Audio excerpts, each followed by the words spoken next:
The hall was filled with laughter, champagne glasses clinking, and the low hum of chatter. My sister beamed in her pristine white dress, clearly thrilled that all eyes were on her. I had arrived reluctantly, dressed simply, knowing full well that my presence would be tolerated at best. They didn't know I wasn't just another guest. They had no idea what was coming. As soon as I stepped in, I could feel it, the judgment, the sneers. My parents glanced at me, eyebrows raised, lips tight with disapproval. My sister's friends whispered behind hands, sneering at my shoes, my outfit, my posture. "Why is she even here?" one of them muttered, loud enough for my sister to hear. My sister laughed, a high, sharp laugh that cut through the room like a knife. I kept my head down, pretending to sip my drink, letting them believe I was just the background noise of the party. They had done this countless times, mocked, belittled, and dismissed me. But tonight, I wasn't here to fade into the wallpaper. Tonight, I had a plan, and it would unfold quietly, devastatingly, before anyone could react. Hey, if you enjoy my content, please subscribe and hit the bell. Your support means everything and helps me keep creating. Thank you so much. As the speeches began, my sister's fiancé took the microphone. I watched her glow, completely unaware that the woman she had spent years mocking, the one they had all laughed at, had quietly become a presence far more powerful than they could imagine. I had let them have their moment, savoring the disbelief that would come when I revealed the truth. I smiled faintly to myself, imagining the look on their faces. This wasn't revenge in the petty sense. It was justice, a quiet, undeniable, absolute power that would make them realize that their laughter, their mockery, their superiority complexes had never mattered. The speeches continued, champagne flowed, and my sister kept glancing my way, probably anticipating some sort of discomfort from me.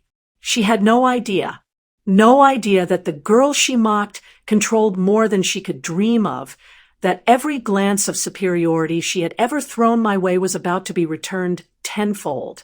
I adjusted my dress and straightened my posture.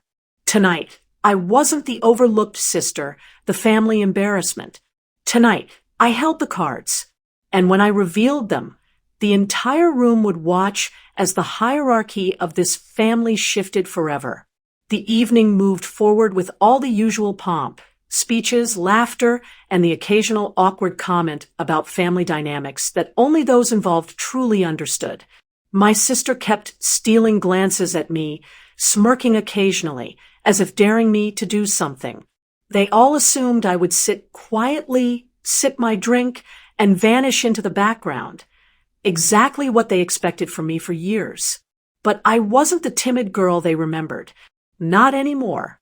I had spent the past 5 years building a life that even my family couldn't have imagined. While they had mocked me for pursuing impractical dreams and called me irresponsible, I had quietly climbed the ranks, acquired shares, and built my own empire in the very company my parents had always taken pride in. They worked for me every day, completely unaware of my position. They had thought of themselves as superior, while I had been silently orchestrating a reality that would strip them of that illusion in minutes. As my sister's fiancé wrapped up his speech, I excused myself and approached the podium, drawing eyes immediately. Gasps and murmurs ran through the room. They hadn't anticipated this. My parents stiffened. My sister froze mid-laugh, her expression shifting from pride to confusion. I cleared my throat, my voice steady, confident. I just wanted to congratulate my sister.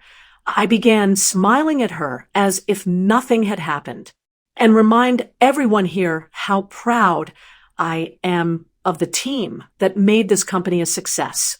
Oh, and for those wondering, yes, I own the company you're all employed by. A beat of silence, then another. Whispers ran through the room like wildfire. My sister's eyes widened, her hand flying to her mouth. My parents turned pale, their mouths opening and closing as if searching for words that didn't exist. I continued, keeping my tone calm, deliberate. You've all worked hard. Well, some more than others. It's remarkable how well this family functions when you think you're in charge. But the reality is, everything you've been bragging about, everything you thought was earned, has been under my oversight for years. My sister's fiancé took a step back, confused, his gaze shifting between us. Friends who had once laughed at me now looked uncertain, questioning, as if the ground had shifted beneath their feet. My parents were silent, their eyes darting between me and the stunned guests, trying to reconcile the image of the girl they had dismissed with the powerful woman standing before them. I smiled, letting the tension stretch. So yes, I said, letting the words sink in, the girl you mocked at every family gathering, the one you told you wished wouldn't exist, controls the very company you rely on. And tonight, I think we can all agree, that is rather ironic. The room was a mix of shock, awe, and embarrassment.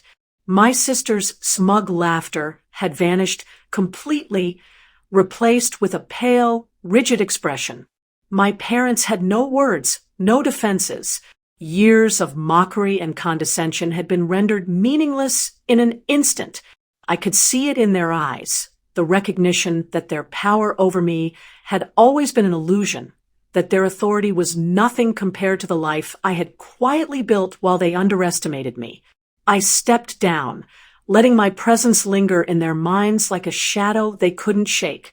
Every whisper, every smirk, every small humiliation they had inflicted on me returned to them tenfold, not as revenge and anger, but as undeniable truth. I was no longer the overlooked sister. I was the one holding the reins, and they were now utterly aware of it. And in that silence, I realized something essential. True power doesn't shout. It waits. It grows.